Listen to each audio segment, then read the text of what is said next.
àwọn akáǹjẹ́ sábàbù àwọn akáǹjẹ́ ọ̀dọ́ àwa ni wọ́n fi rúgbó. bàbá wo àwọn olóṣèlú tí wọ́n bá fẹ́ da gbogbo nǹkan rú àwa ọ̀dọ́ náà ni wọ́n pè. Allah.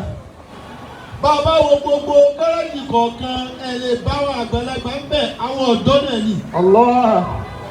àwọn abàdé bíi àfáà gbogbo àwọn bàbá kan bẹ wọ́n tú àwọn ọ̀dọ́ wọn lẹ̀ ní pé ẹ máa da eérú lọ. Allah.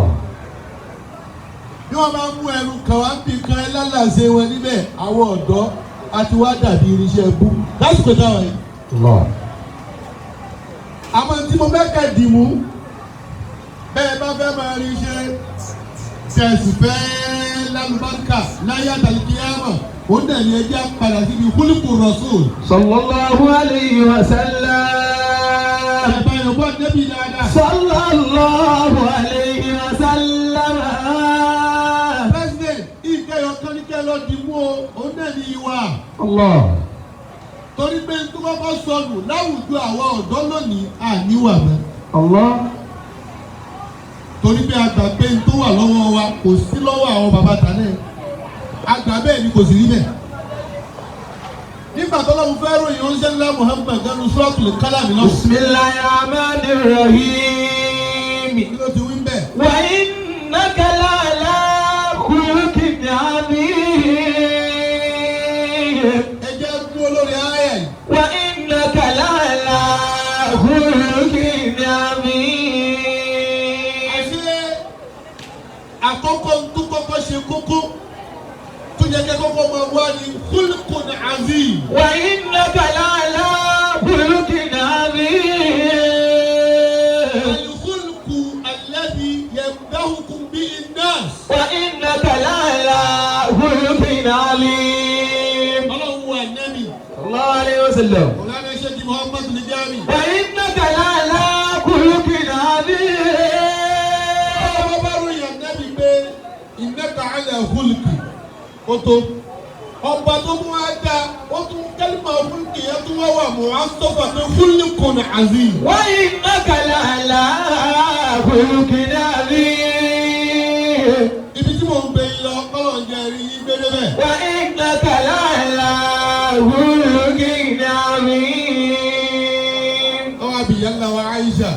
سئلت عائشة عن خلق رسول الله صلى الله عليه وسلم. ẹni tó dé ojú ànẹ́bì. صلى الله عليه وسلم. ọkàn ànẹ́bì. صلى الله عليه وسلم. ìfẹ́ ànẹ́bì. صلى الله عليه وسلم. وهي أعلم النساء النبي. سئلت عائشة عن خلق رسول الله صلى الله عليه وسلم. wọ́n bi Aisha gẹ́gẹ́ bí wọ́n ti lè máa bí gbogbo obìnrin pé bò ní wa ọkọ rẹ̀. عن خلق رسوله. ọlọ́mọdé àrí obìnrin ibú ní tíyàwó rẹ̀ bá sọ ń parẹ́ ayé òní tako. عن خلق رسوله. bíyàwó rẹ̀ bá tó ọlá gbogbo tó sì kí gbogbo ayé ó gbà bá gbogbo ní ọlọ́dẹ. عن خلق رسوله.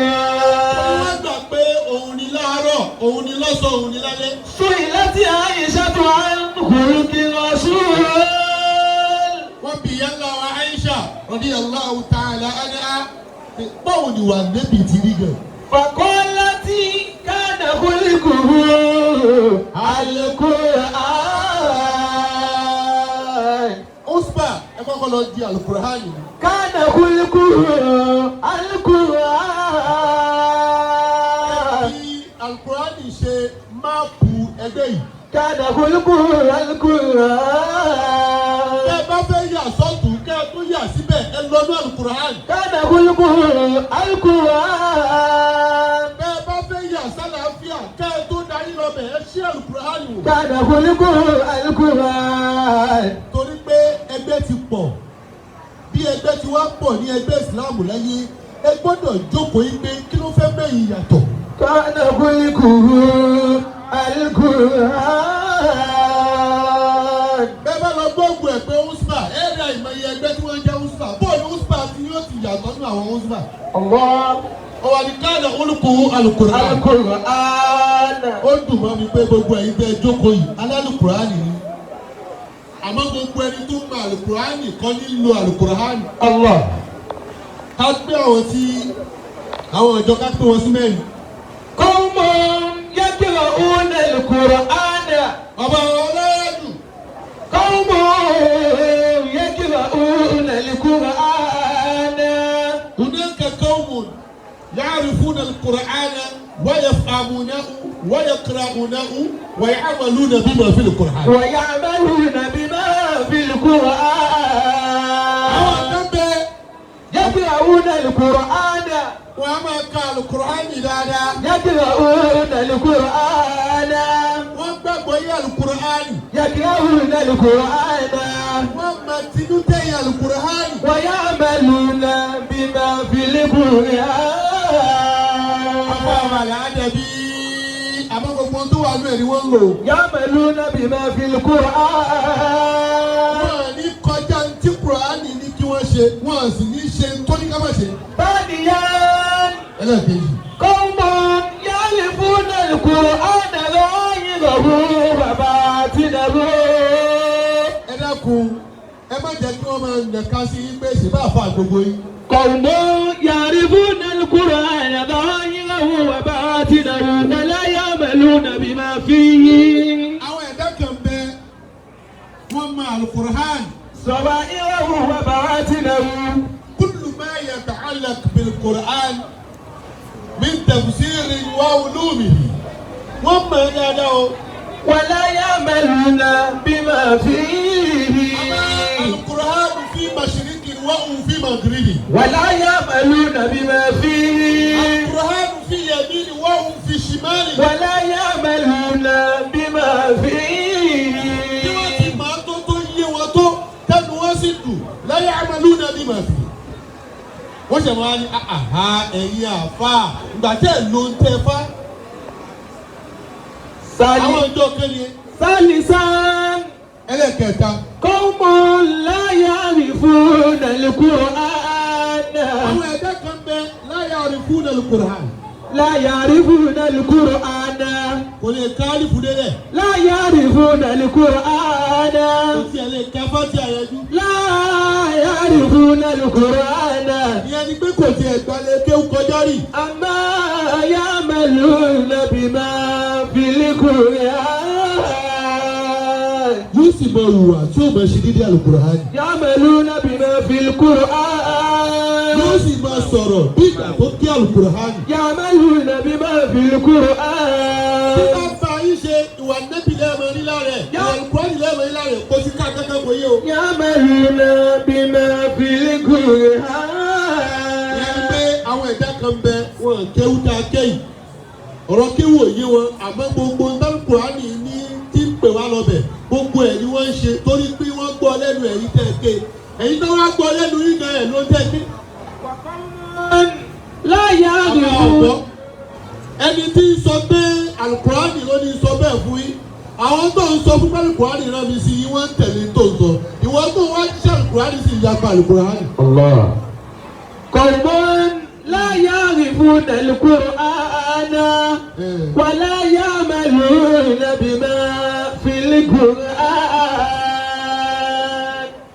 الصنف الرابع لا يعرفون القرآن ولا يعملون بما في القرآن. ولا يفهمون القرآن لكن لا يعملون به بما في ما القرآن. kò yé wọn ti ṣe kankan tó ní ṣe pẹ̀lú Al-Qur'an.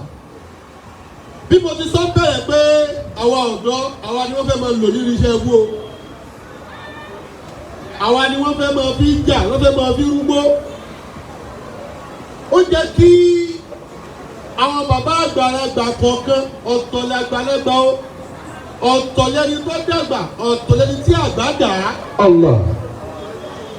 ó yẹ káwọn náà máa wòye pé àwọn ọ̀dọ́ táwọn ń tì jáde pé ẹ máa da eérú ẹ máa gún àbá ẹ máa ba ayé jẹ ẹ máa da ayé jẹ kí wọ́n rí i pé ẹ̀yìn àwọn làwọn ti ń bàjẹ́ kalẹ̀. Allah.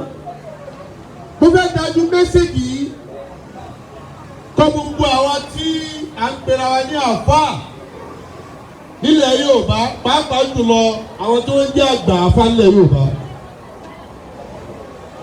a ṣe kọ́nfúrẹ́nsì kan ní nǹkan bíi inú October tí n bá gbàgbé October 23 and I was invited. wọ́n pè mí sí conference yìí àwọn wo ni wọ́n gbé conference náà lọ́wọ́ àwọn Nigeria Muslims in Nigeria àti Nigerian Muslims in diaspora. Allah. Wọ́n wà káàkiri, wọ́n wà ní Amẹ́ríkà, wọ́n wà ní London, wọ́n wà ní Spain. Wọ́n wá pe àwọn àfáà, kí ni wọ́n pè wá fún? Mo sì fẹ́ kẹ́yìn náà kẹ́ ẹ gbé lọ́wọ́. Bá a ti wà ń lu ọjọ́ yìí, bá a bá rí pé kankan fẹ́ rú jáde láàrin àwọn àfáà tí ó máa kó ayẹ bá Islam, ẹ̀yin ní èdìdé sí tẹ̀ wà fún nìyẹn o. Allah. Bẹ́ẹ̀ ti mọ̀ yìí, ẹdún dùn pé àkọ́kọ́ nínú dáwùrù sàbáàbì fìlìmù sábà. Òun náà ni pé báwo ni àlàáfíà ó ti máa jọba lágbègbè bíbẹ̀ wà. Allah. Àwọn ènìyàn pé ọ̀pọ̀lọpọ̀ àwọn àkàbí ìrùmí lẹ́nu ìlànà. Oníkálukú sọ ti inú ẹ̀. Kí ni wọ́n fẹ́ ni pé gbọ́mi sómi òtó bóòlù ó ti láti dẹ́kun rẹ̀. Mọ̀rìkàsí bẹ́ ń kalẹ̀, àwọn àdàbí bẹ́ ń kalẹ̀, àwọn sùmùrà bẹ́ ń kalẹ̀, alùsùnà bẹ́ ń bẹ̀, àwọn sálàfí bẹ́ ń bẹ̀, wọ́n fi gbogbo èèyàn yọ. Nígbà tí wọ́n wá fún òróró gbogbo ìjókòó yìí lẹ́yìn ìjókòó, àwọn tí wọ́n ń jù sáyé táwọn mú wá pé bá a bá fẹ́ kí ìsìláàmù wọ́n máa yè. Bàbá fẹ́ kí ìsìláàmù wọ́n máa yè. Láti fẹ́ máa gbádùn ara wa ní Islam. Láti fẹ́ máa gbádùn ara wa ní Islam. Ibi tá a wá dé tí iná ti kú yìí. Ibi tá a wá dé tí iná ti kú yìí.